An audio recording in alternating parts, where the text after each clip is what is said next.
Hey everybody, welcome back to another session with the Soft Text Literacy Coalition.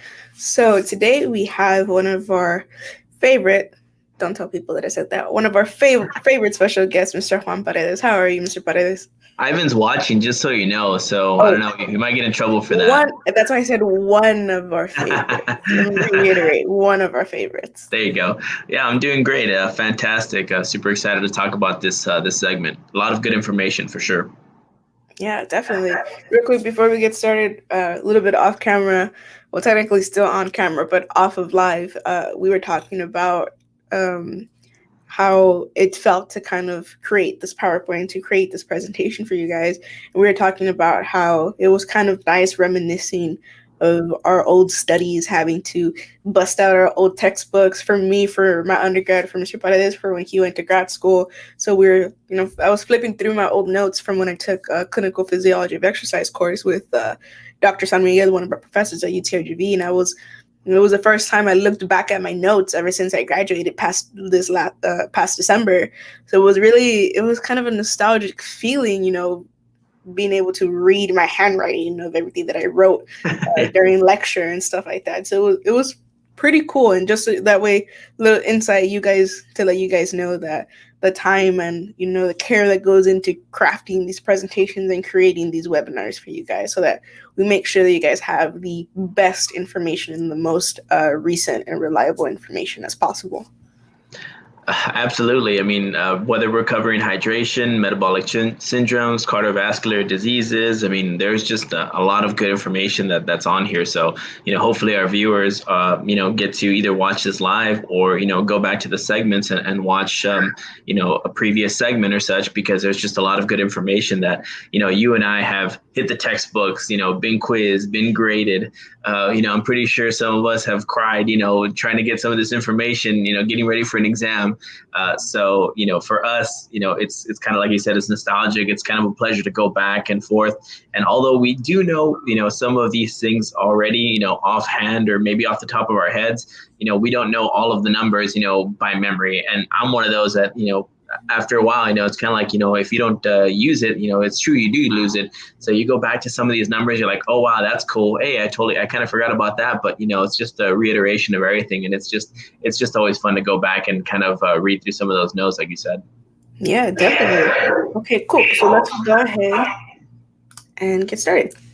All right, cool. So, okay, guys, bear with me. This is going to be, I know this isn't going to be like the funnest of, I guess, talks or whatever, but it's very important. I try to condense as much as I could into this, but metabolic syndromes there's just so much to talk about. We can, like me and Valera talked about, we can kind of go into one segment on only one type of metabolic syndrome, whether it's diabetes, hyperlipidemia, hypertension or such, but I try to condense it as best I could and also, keep it interactive and interesting. So let's go ahead and talk about this, and also how it's kind of become a social norm here in the Rio Grande Valley. So let's go ahead and start, right?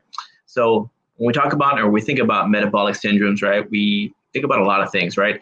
But it refers to, not just one idea or one disease, it's a multitude of diseases. So, typically, especially, and I'll get to this later on the segment, but once we start talking about diabetes and such, typically, that's going to be a metabolic syndrome, meaning that you're going to have a lot of these other diseases associated with that as well too, right? Hyperlipidemia, high blood pressure, or hypertension, whichever one you want to call it for, and and many others. So it's not just one thing, it's a multitude of things, and of course obesity or being overweight as well too. So it's not just one thing; it's a multitude of things. So when you think about the syndrome, it's not just one thing; lots of things in there, which again is huge, especially down here within the South Texas population in Rio Grande Valley.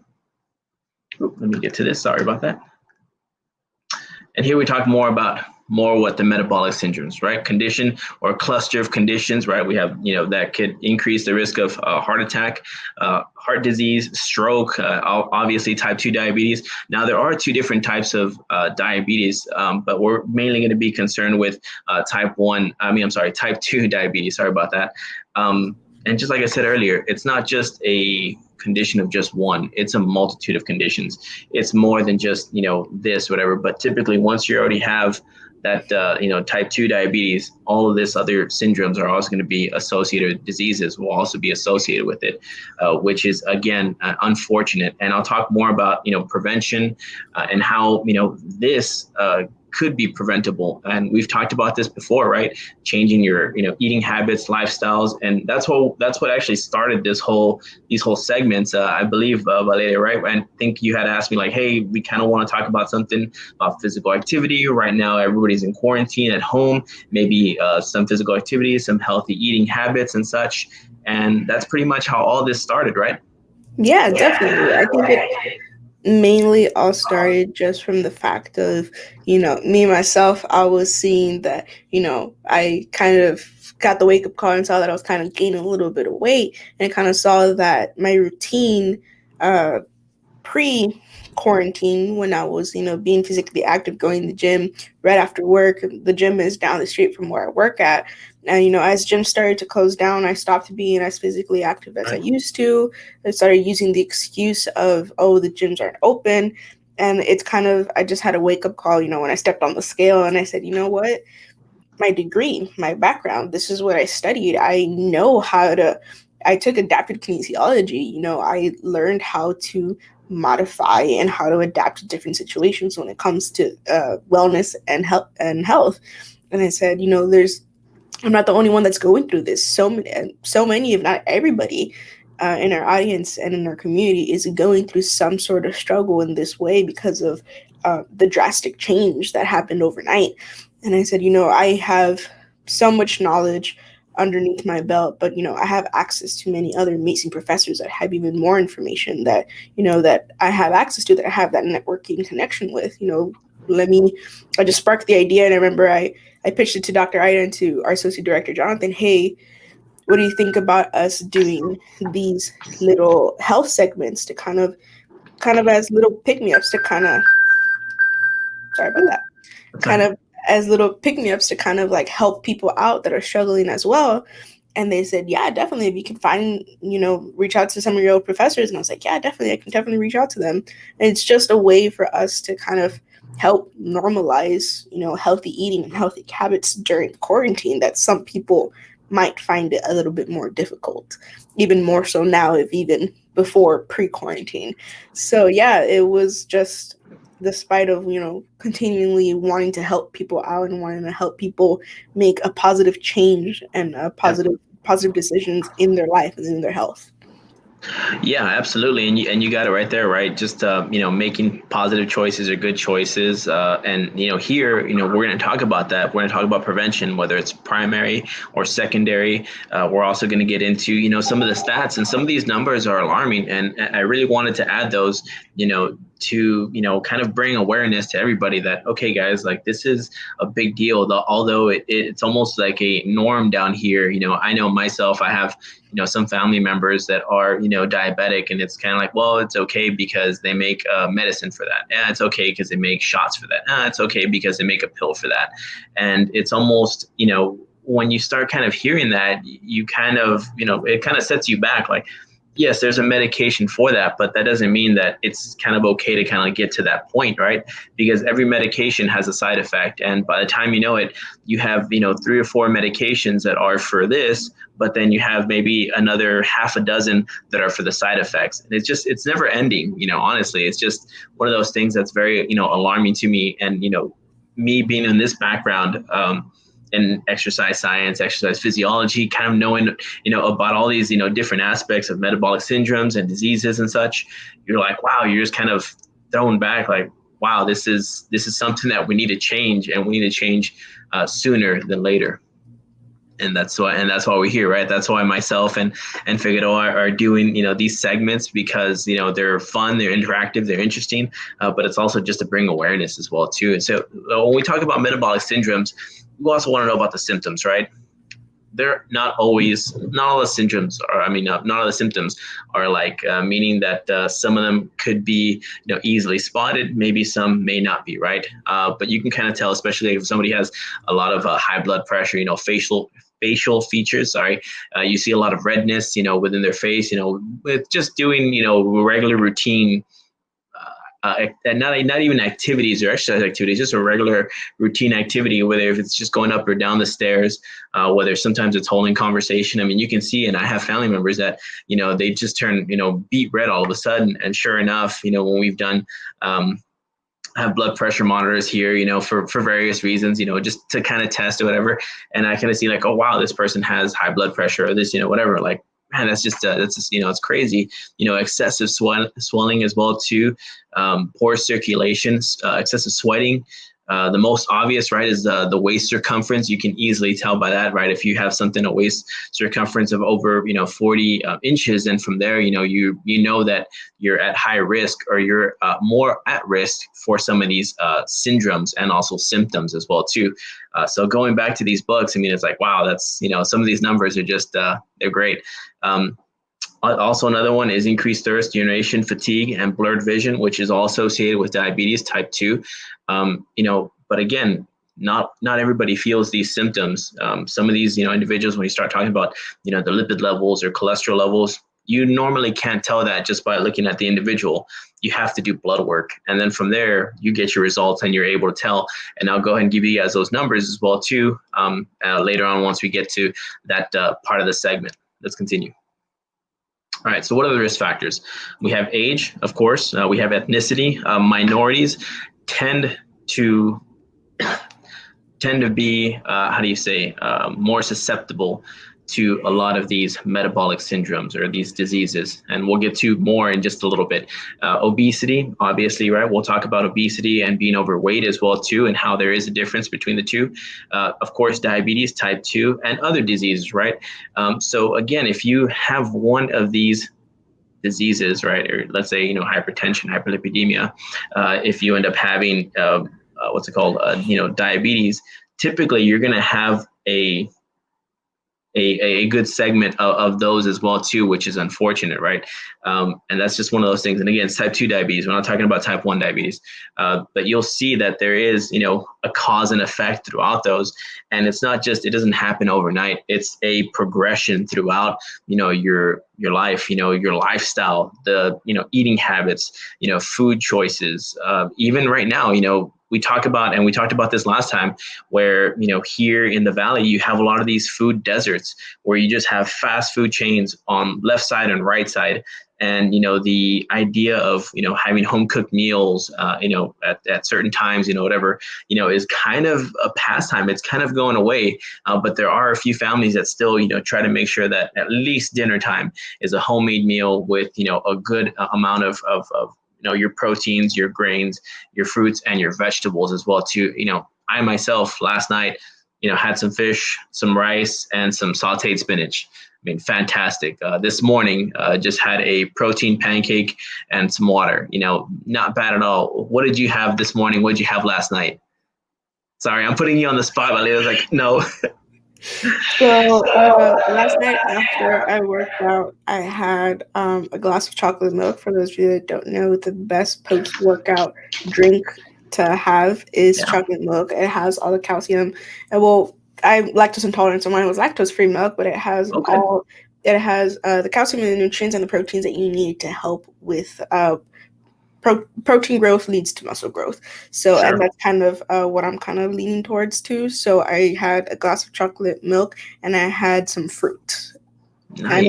And a few almonds. I usually don't like eating fruit so late at night because it has so much sugar, but it is natural sugar. So I did go for the fruits that had a little bit less natural sugars, and something that wasn't too heavy because I was going to go to sleep a few hours later. So I wanted to make sure that it wasn't anything that was too heavy. And then this morning I had a bowl of oatmeal, again, with fruit. I had a little bit more fruit than I did oatmeal. Oatmeal is kind of, I think it's called a superfood. It has some superfood components to it, meaning that it has a lot of protein in it. And because I had protein the night before, I didn't want to have too much protein this morning. Gotcha. So this morning I had a little bit more of the sugary fruit to kind of give me that energy so I can sustain during the day. But I had oatmeal with fruit, and then I am currently sipping on coffee. There you go. Yeah, very good. Yeah, so I mean, just being conscious of like, these food intakes that that you have. For sure right now I've been eating a ton of fruit, specifically watermelon, just because it's so hot. But I'll drink plenty of water. But then just I don't know. For me, I just feel like I just need a little something extra. So I'll have like some watermelon and such. Rana, you mentioned water. This is my giant 40-ounce hydro flask that I told you about last time during That's the right. hydration segment. So I fill this up at least 3 to 4 times a day. So that's where I get my water from. So if you guys, I don't know why, but I don't like drinking water out of plastic water bottles. I think it's also the conscious of myself of plastic. It's not very biodegradable. It's not very healthy for the environment. So I also, because water bottles also have been very, very expensive recently. And hard to find. And hard to find. So we have the giant like blue gallons at my house. So we go to our nearest water mill and we go fill those up pretty regularly because we do drink a lot of water. And I rather fill up a hydro flask or a reusable bottle of water. And also this one keeps my water cold a little bit longer, especially because I'm not at home and I'm at the office. So this helps me out a lot. Ms. Chong, you're making me feel bad because I normally don't use water bottles. I'm very conscious about that. But this was in the fridge and it was cold, so I just went ahead and got it. But I do recycle, so I don't like using single-use plastics. But anyways, that's for another segment. That's for something else. I feel bad now.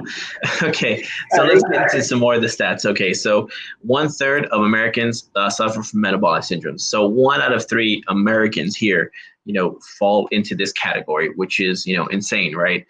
1 out of 3 is huge.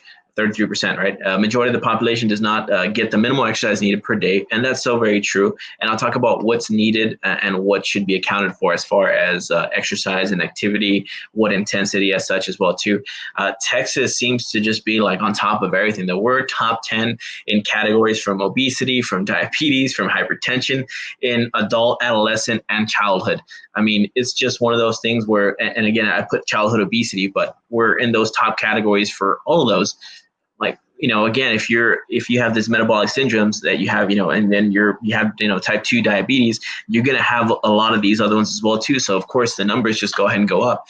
South Texas, 1/3 as well too of the Hispanic population suffer from metabolic syndromes as well too, just here in the Valley. And all this information I got from the CDC Texas, and there's another one called Health America, and then slash Texas as well too. So it just has a lot of good information. It breaks down ethnicities, breaks down population, it breaks down counties as well too.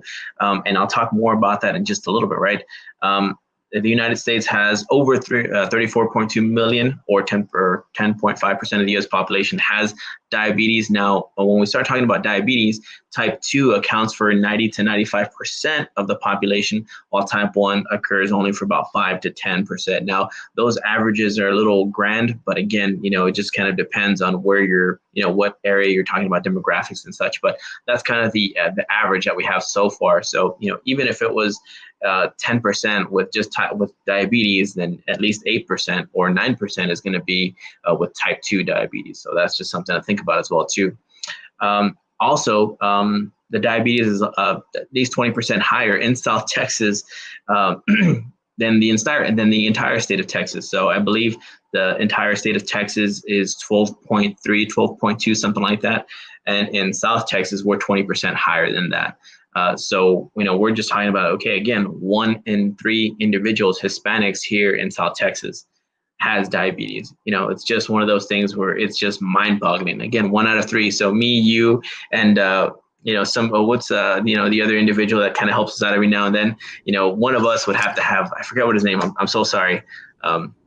Yeah, 1 out of 3, right? And according to the CDC, and this is one of those things that really scared me, because I found this and I've been talking about this, and I go and I check to see, is this true? Is this just something that they're kind of throwing out there to scare people to live a more healthier lifestyle? But no, it's been on the website, and you can check that out as well too. The current generation, those that are born within the 2000s, right, which is 20 years ago, will not outlive their parents, meaning that they will not outlive the age that their parents passed. So if well, not me, right, because I was born in the 80s, but let's say, someone that has a parent right now that passes at, 70 or such, the likelihood of their child that was born within the 2000s will not outlive that age. Mind-boggling. And this is, again, from the CDC. I mean, it's crazy going against, what we've known, and, of course, the science and the medicine and whatever still shows that, this current generation, will not outlive that. I mean, what are your thoughts on that? I mean, that's just crazy. It's very, very crazy. I feel like it also does make sense because if you really do think about it, back then there wasn't so many, artificial foods. There wasn't that many chemically made foods back then. Back then Process, yeah. everything was organic. There was no preservatives, no other chemicals that they use whenever they grow vegetables and stuff, pesticides and stuff like that. It was all, organic, raw, naturally made food. I remember my grandmother, we were recently talking about how, back then when they would eat the bread until they saw mold on the bread. There was no such thing as an expiration date. Whenever now you buy meat that's frozen and you can keep for X amount of time, back then you had to go to the butchers the day that you were going to cook the meat, and you were going to buy the meat that they literally had just butchered that morning, early in the morning. That was how you would eat eggs. You would go out to the gallinero out in your backyard where you had all of the hens, and you would go get the warm eggs that had just that the hens had just provided, and you would have them that morning for breakfast. Milk. You would go outside and you would go milk the cow or milk el becerro that you guys had in the backyard. It was so natural and so fresh and straight from the source. So all of the fats that it had were natural fats. All the sugars were natural sugars. No such thing as preservatives or anything like that. So it does make sense because now technology, in a way, and knowledge has kind of found shortcuts for foods. Sure. And to process foods and stuff like that, and they are not the most healthiest options. Right. So I feel that society and our generation has kind of tried cheating the system in a way. And, people now are relying on a lot of, not saying that supplements are bad, but they're relying a lot on those chemically made, man-made supplements and man-made vitamins and proteins and stuff like that, when they could just, have the natural source of vitamins and minerals and proteins. So it does kind of make sense in a way, but it's scary. Absolutely right, and you hit it, right on the head. Where before, you would get it from the source. If you were going to cook something that night, you would go to the market, you would go to the butcher.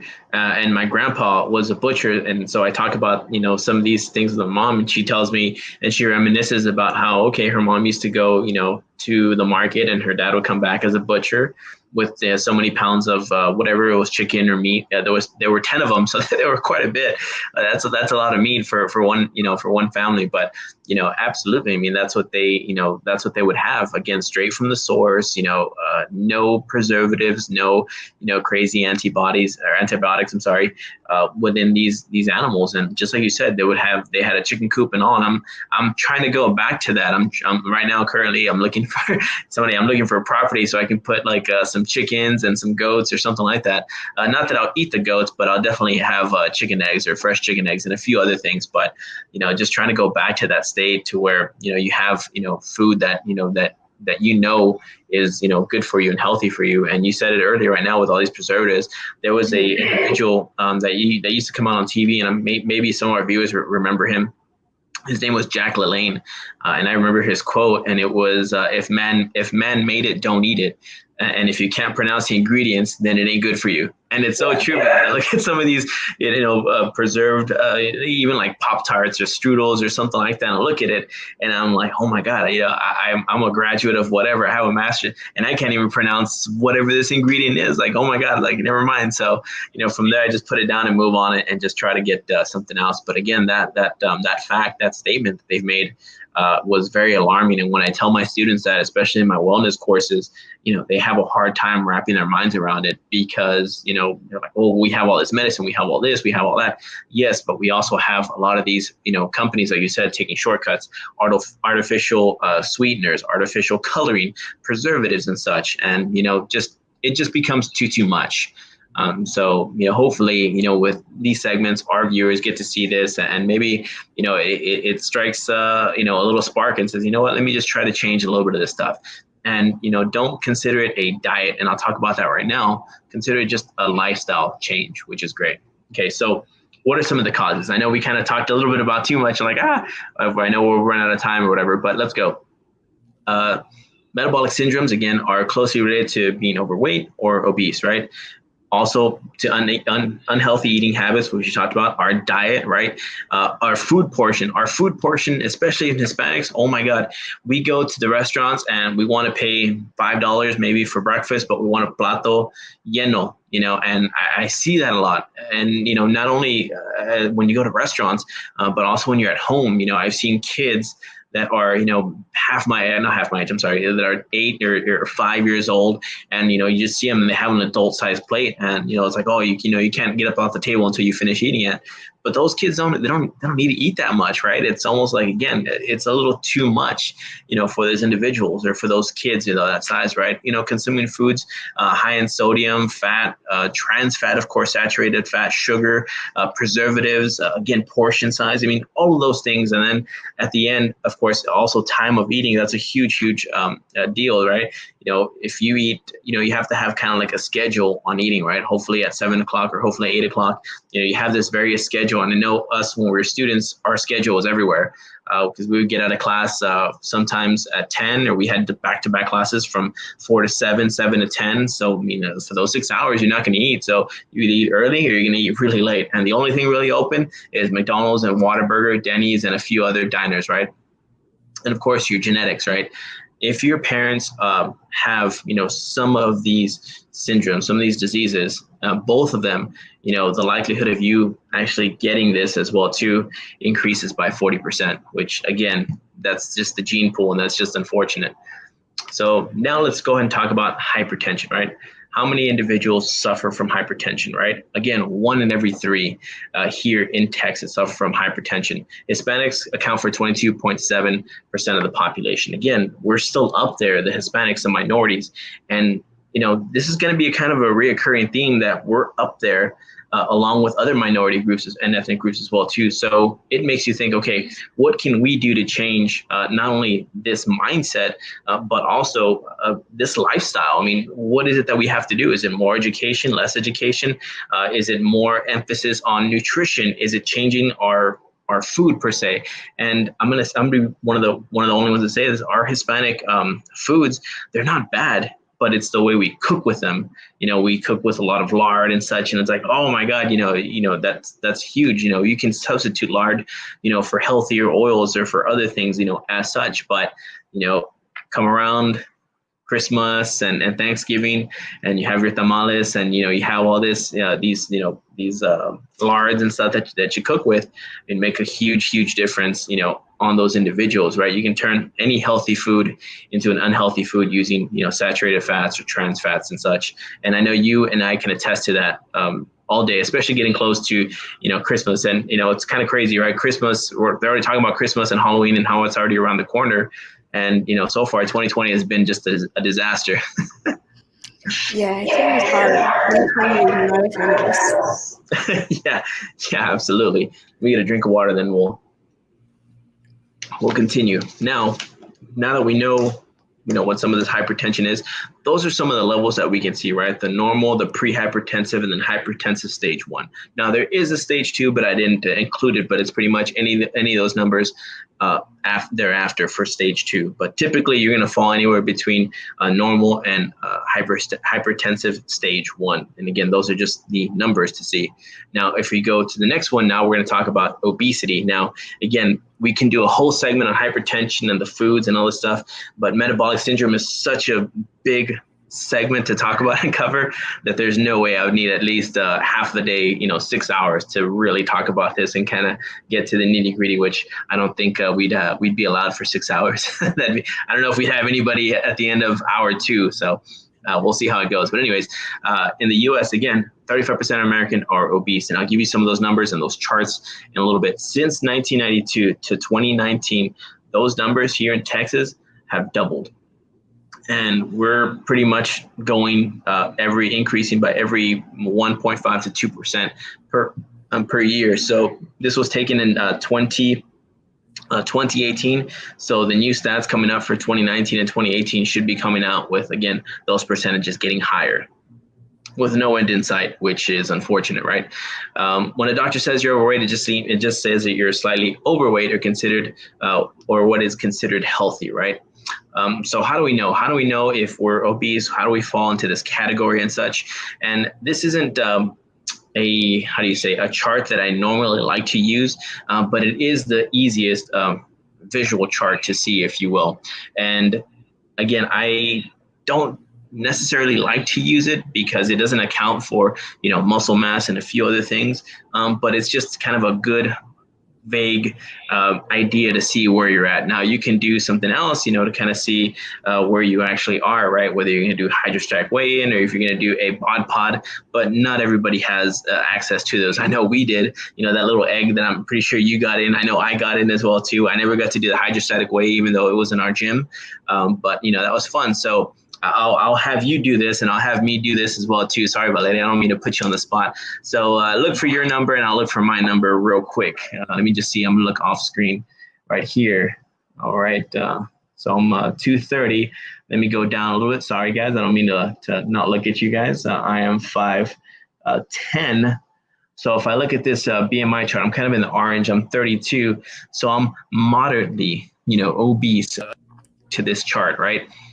Which again doesn't account for a lot of other things, but it's just a nice general idea to see kind of where you're at, as opposed to maybe going to the doctor and getting some of these other tests, or even getting some the blood work done, right, for your lipid levels. This is kind of a general idea, and I hope then this will be available to everybody, so you guys can check that out whenever you guys get a chance, for whoever's watching or whoever's going to watch later on. But Lydia, where were you at? I already said my stuff. I'm moderately obese. I'm between 30 and 35. I'm actually 32, but yeah. Let me see. I am. Numbers are a little small. You're like, I am moderately as well. Yeah, so you're somewhere probably, in that orange. And again, the color bars are there and lets you know, what is moderate, what is high, what is severe and such. And again, you can do this on your own, check it out at home. Again, this is not an end all be all chart. This is not the greatest thing that you can actually measure yourself on, but this is kind of a rough estimate as far as where you are. Yeah, I highly agree. I think just with our examples, it says that I'm moderately overweight, but I did do, I remember I am the same weight that I was when I was in the bod pod. And basically what the bod pod does, it's an egg that basically it takes out all of the air pressure that's in the pod, and it uses density to identify your body composition. And I remember I did that, and I also did the electric scale that tells you what percentage of your body is muscle, what percentage of your body is body fat, and stuff like that. And a good percentage of my body weight is muscle, simply because I was an athlete a few years ago. At some point in my life, I was an athlete. I was an athlete, and I have still continued to somewhat exercise, not as fully as I was when I was an athlete, but I still to some extent exercise. So I do have a certain percentage of muscle. I still have a good decent amount of muscle underneath, pretty decently thick layer of body fat. But I do have muscle in me, and that's Right. something that, for example, my dad was a bodybuilder when he was in his 20s, and he moved to the United States, he got married, he had kids, he's a truck driver now. So he does have some, if you see him, you say that he's overweight.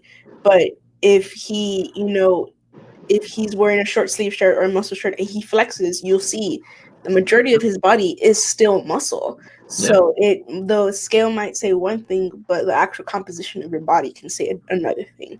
So if you guys ever have access to, I know some gyms are still kind of open, but a lot of them have closed down again.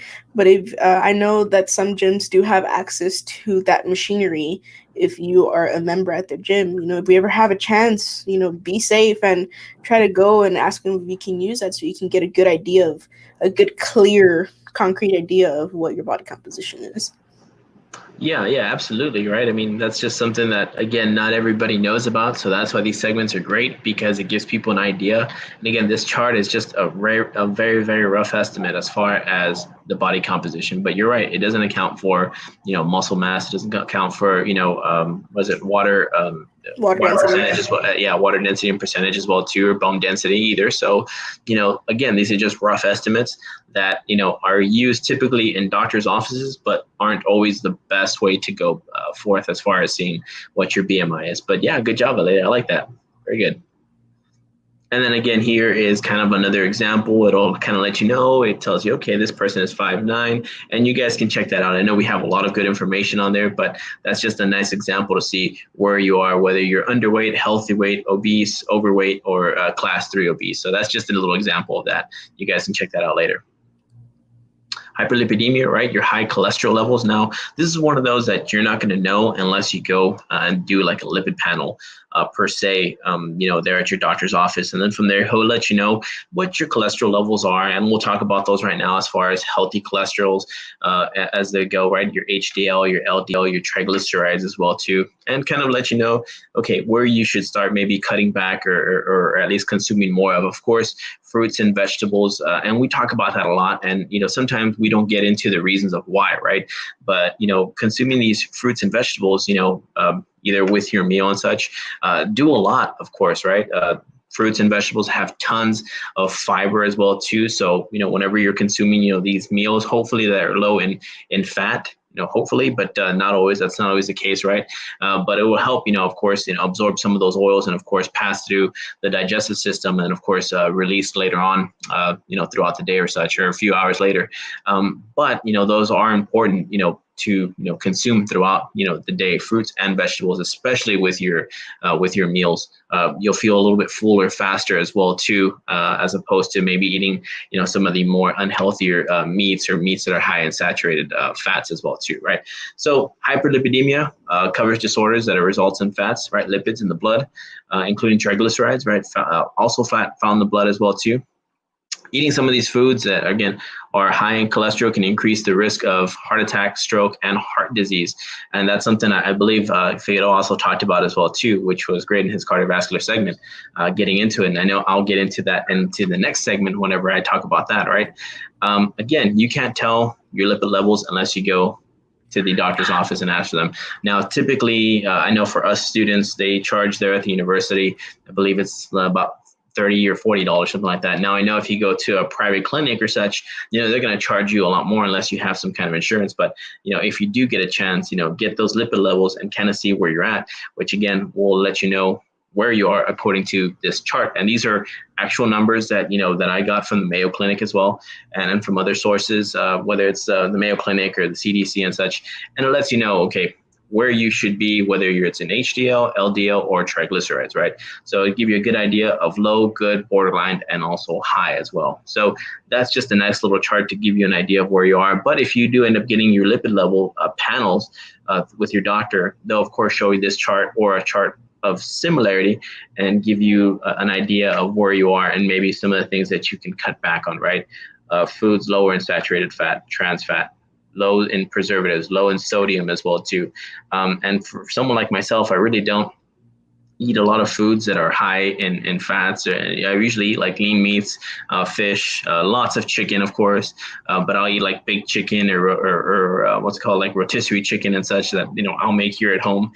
So really, as far as like my lipid levels, I think they're pretty well. Actually, I'm going to get a lipid panel test tomorrow, so that should be pretty exciting. I'll give you an update whenever we come back to the next segment to see kind of where we're at. Have you ever had a lipid panel test done? Yes, I actually had one done in March. And how was it? I came out better than I thought I was. So, in March, I had just been Thanksgiving, Christmas. I had just graduated. I had, was letting myself relax. I was, indulging in food. Sure. So back in March, I got a little bit sick in the beginning of this whole craziness of the pandemic. And they didn't really know what it was that was wrong with me. So they did everything. They did a COVID test. They did pneumonia test. They tested for basically everything. And for one of the things that they did is they did a lipid panel test. And I was a little scared because I knew I had not been eating the way I should be. But I guess since I had been eating well for a long time prior to that, it didn't really reflect very much on my lipid panel blood test. So I came out really, really well. I had, I believe my HDL was a little bit lower than it should be, which is not a bad thing. For those of you who don't know, if you have the good cholesterol, quote unquote, good cholesterol that they characterize it as, is your HDL. So HDL is a cholesterol that you want to have more of. So that was the only thing. I I think I had 34. 34 for my HDL, for my good cholesterol. So that was the only thing. I would just have to bring that up, which is not very hard considering that it is the good cholesterol. But my bad cholesterol was totally fine.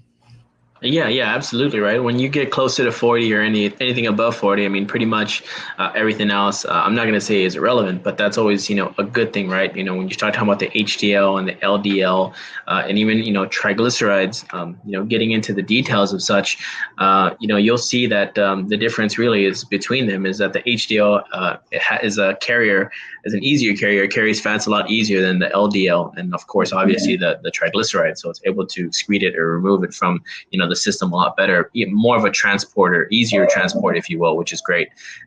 So it's very cool, especially getting into all these. So I can't wait till I do my lipid test tomorrow and then come out with the results next time we talk about this to see where I'm at. As far as, staying home, as far as eating here, typically my meals consist of chicken, fish, and some kind of white rice, whether it's steamed or basmati or jasmine or just plain white rice. So I'm pretty excited to kind of see where I'm at, which has been great. And of course, been, doing a workout regimen as well. So it's been pretty fun. All right, here it is, the type 2 diabetes, right?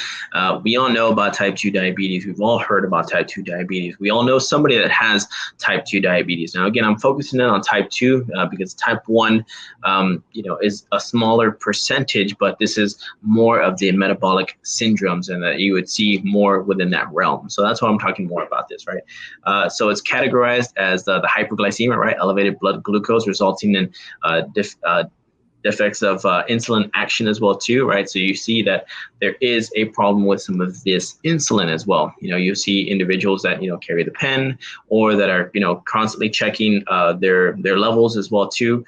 So you constantly have to keep an eye on this. This is always one of those that's tricky because us as exercise physiologists, we talk about, exercise is good, prevention, secondary, or now this one would be secondary, not primary. So, we start talking about, okay, what can we do to maybe help them and guide them, throughout their, journey for hopefully losing weight or hopefully kind of weaning off of some of those medications and such. And that's something that you just have to be so careful with because, when they're, exercising, they're using that glucose and it's going up and down. So, if you eat, prior to that has a lot of glucose, you may have a problem. If you don't have enough glucose, then you're going to have a problem. So it's just one of those things where I'm like, oh my God, there's just so much to take into account and that you have to, make sure that you're aware of either as a trainer or as your or as their practitioner to make sure that they're on track, even, to the morning of, to as soon as they leave, your gym or your session, which again, I'm not too sure how familiar you've been with clients that have type 2 diabetes, but I know when I used to work as a therapist, I'm sorry, not a therapist, well, as a physical therapist tech, I mean, it was one of those where, man, that was something that we constantly had to check and, make sure that we were aware of as far as, these individuals. And it was just one of those things that was just, it was tough, right? So type 2 is known as insulin resistant as well, too, associated with upper body fat or android obesity. Typically occurs later on in life, but these numbers have shown, and we'll get to some later on, they've been increasing in ages, no joke, or categories such as childhood. We have children that are 7, 8 years old that already have hypertension, that already have hyperlipidemia, here in South Texas. We have it everywhere in the nation, but when I'm talking about South Texas, we have quite a few of those. You're just thinking like a 7-year-old with high blood pressure, a 10 or 12-year-old with type 2 diabetes, a 15-year-old type 2 diabetes. I mean, it's just mind-boggling. Now, those are very few, but it's becoming more common. And those are some of the issues that, that we talk about. Again, type 2 diabetes accounts for 90 to 95% of all diabetes. Also accounts for 12.6 of the population in the nation, but again, Hispanics account for 13% of diabetes. Now, these are just the cold hard numbers that you can get from anywhere. And this is just to kind of hopefully bring some kind of awareness as far as what type 2 diabetes is and how common it is, especially here in our Hispanic communities. And hopefully that's why this coalition, regimens, these segments that we do, hopefully they help, because they'll bring some kind of awareness to where, you may not be that individual, maybe 1 out of 3 at 12.6 or 13%, but you may know somebody that does. And that's just something that we try to bring aware of as much as we can, right? After the age of 65 here in Texas, 1 in 3 individuals have type 2 diabetes, which again is mind-boggling. 1 out of 3 after 65. And then if you go anywhere between, I believe 40 and 64, I think that is 1 in every 6, I believe. So the number just doubles as we go into the next segment, which again is alarming. Where, obviously type 2 diabetes hits home. Men compared to women typically get it, more men than anything. And sometimes they say, okay, well, it's because men are more androids and gynoids. And I'll show you the difference right now, right? Upper body fat between lower body fat. But also too, us Hispanic males, we don't like to go to the doctor.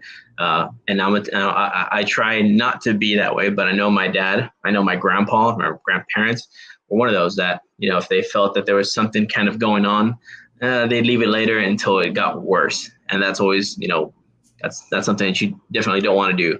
Any experience on that? Yeah. Both my father and my grandmother.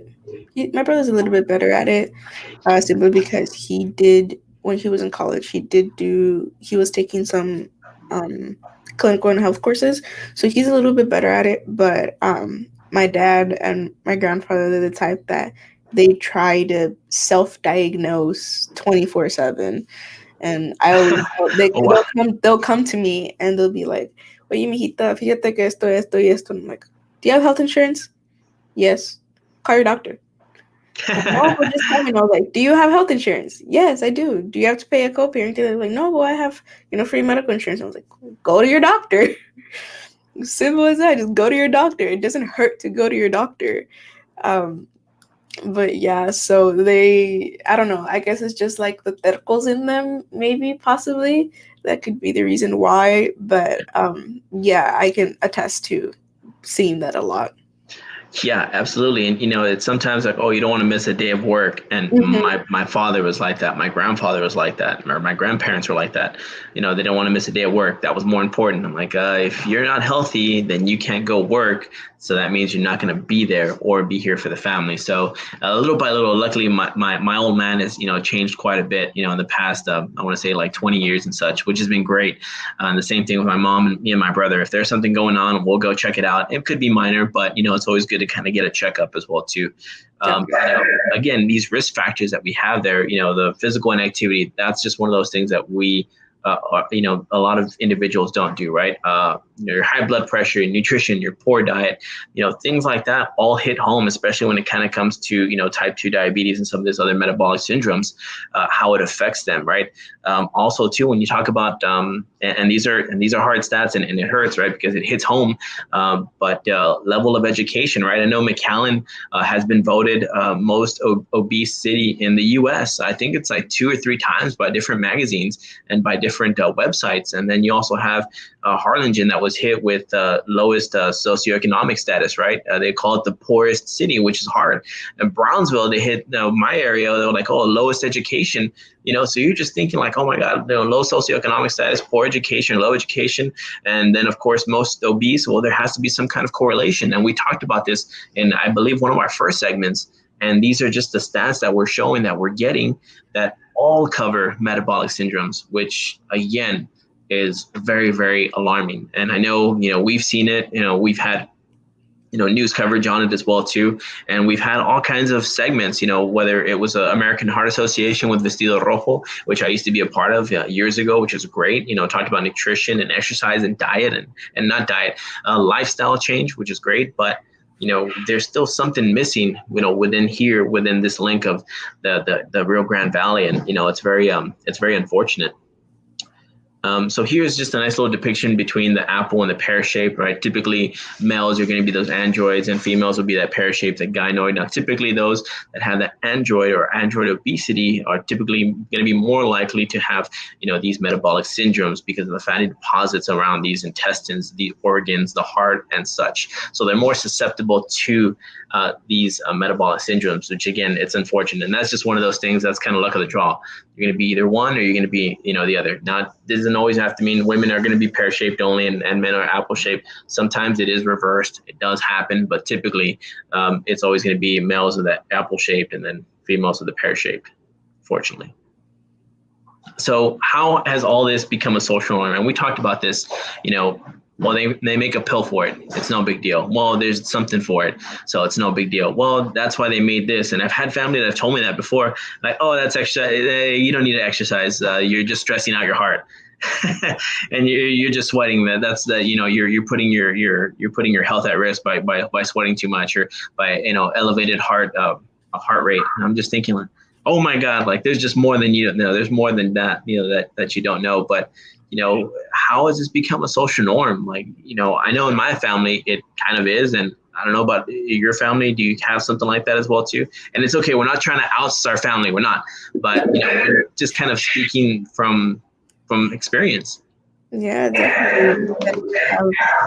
My grandparents always that they have to take pills in the morning and at night because of hypertension, and they're not diabetic, but they're borderline diabetic, and they're thankfully we've been able to keep them borderline because we have been trying. Me and my mom are very good at making sure that, especially right now with quarantine, that we try to make sure that we cook a little bit healthier. We try to cook with olive oil. We try not to use so much grasa and so much lard and stuff like that. So Yeah.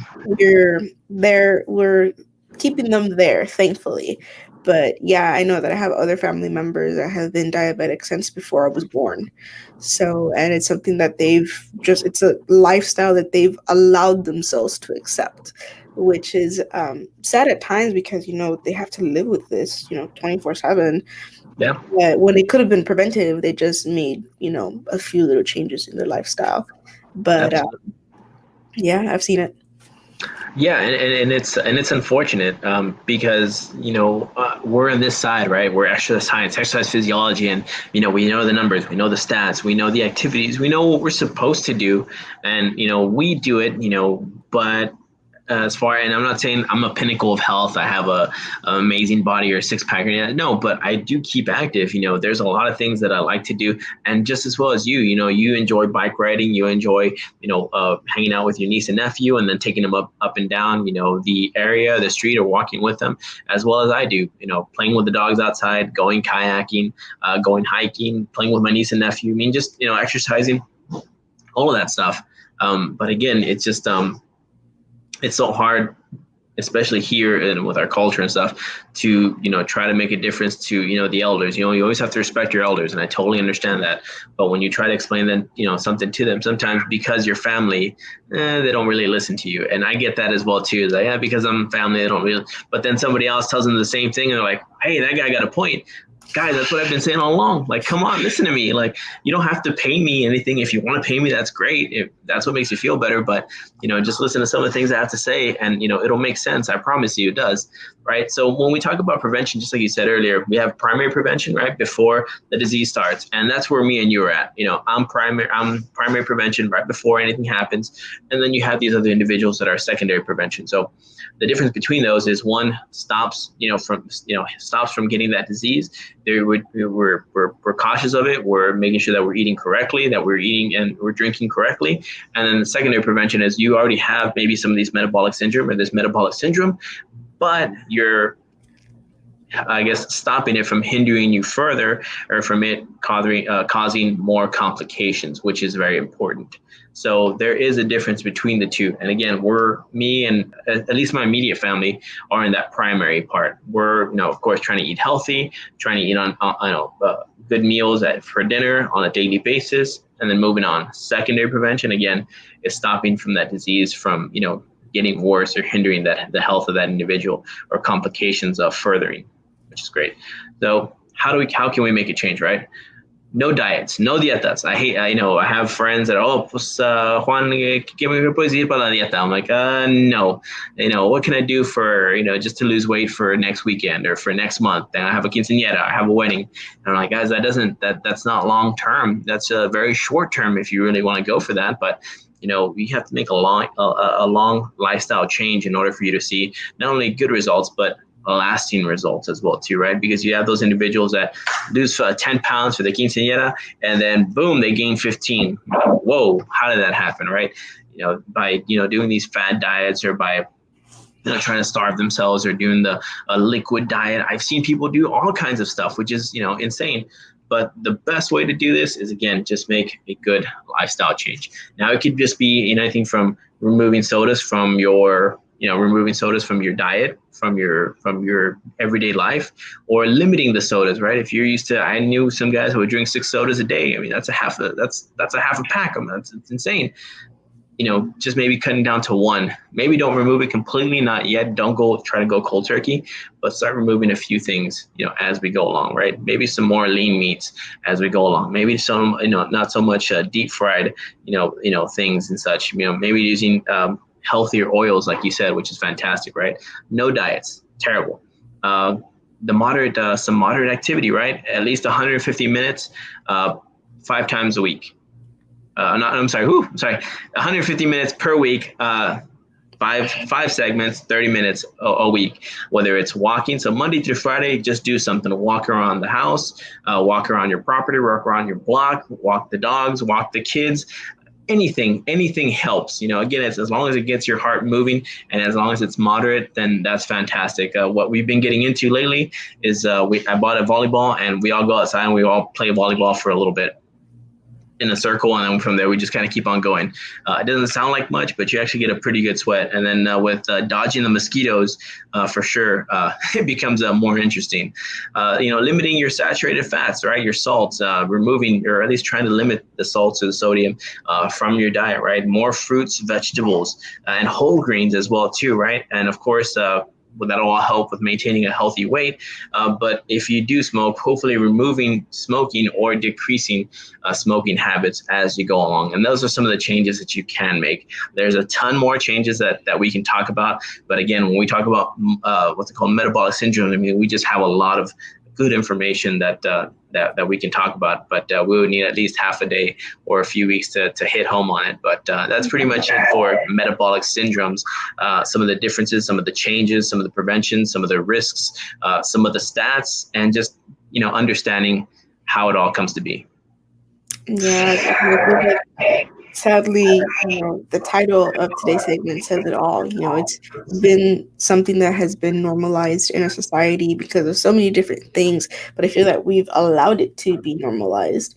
But I feel that also with hopefully, our ultimate dream goal with things like this, the ultimate dream goal of our nonprofit specifically, is just to make our community, the Valley, South Texas, a better place. Bringing up education levels, bringing up our health levels. All different things like that. We are a very affected and impacted area in not only Texas but in the entire United States. But it's our home, so we want to help make our home a better place for our future children. And if this can help even one person, it'll let it'll allow us to go to bed satisfied at night. So yeah, and with that, as many of you guys know, I'm gonna kind of use this as a little segue to a promo. So the South Texas Literacy Coalition donates over 50,000 new free books to our community in all of South Texas, from Laredo, Rio Grande City, Port Isabel, Jim Wells County, and everything in between. We serve over 14 counties in South Texas. So, and many ways that we purchase all of these books. Some are donated, but a lot of times we purchase these books. And we usually have some pretty big fundraisers throughout the calendar year. But with everything going on, we had to cancel a lot of our big fundraisers that we use to get money so that we can provide not only these books, but all of these different resources for our community. So we are doing a bit of virtual fundraising now. You may be asking, how are we doing virtual fundraising? I will tell you how.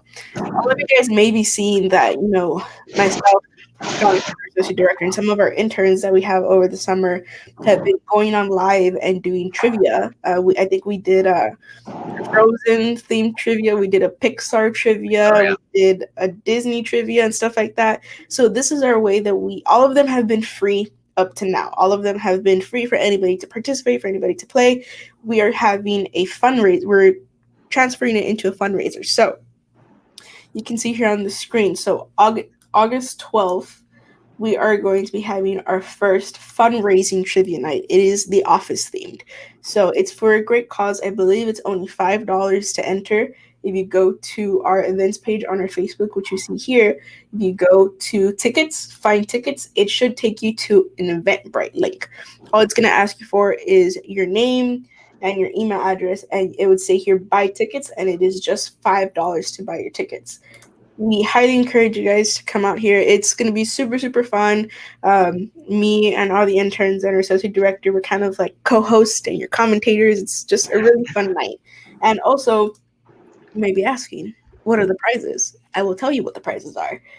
So we have so many amazing donors that have been helping us out by providing us with a donation for a prize.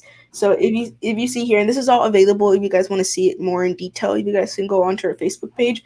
But basically, first place is going to be the Dundee Award Trophy, which I have right here. You will be getting this trophy for a first place winner. You will be having bragging rights. You also will be getting a Tessa earring and necklace set from Kendra Scott, $130 value, along with a $50 BJ's Brewhouse, I want that, gift card, a $50 Target gift card, a Scentsy candle holder, a tumbler, 2 enchilada candy packets. They're super, super good. A face mask, $10 voucher to Red Lobster, $10 gift card to Wing Barn. That's just our first place winner. As you guys can see, we have second place and third place. Just our first place winner. All this prize bundled together is over $300 in retail value. And it's just $5 a ticket. And it's for a great cause. We're going to have a lot of fun. It's going to be super, super fun. So if you guys would like to join us, we highly, highly encourage you guys to go to our event page and buy a ticket. It's just $5. We're going to be having a few other ones in the future. We're not sure exactly what theme we're trying to brainstorm. Once this one successfully happens, we're going to be thinking about some new themes, another category that we can do the trivia night on. So if you guys want to join us, highly encourage it. We will very, very appreciate it. And if so, then we will see you on August 12th. I'll be there. Okay, definitely. So thank you guys so much for coming on with us today. So next week on Thursday at a regular programming time at 12, we will be having Mr. Figueroa talking about another part 2 of Metabolic Syndrome like today. So thank you guys so much for being here with us and for spending your lunchtime with us. Thank you so much, and we will see you guys next week. We appreciate it. Thank you, guys.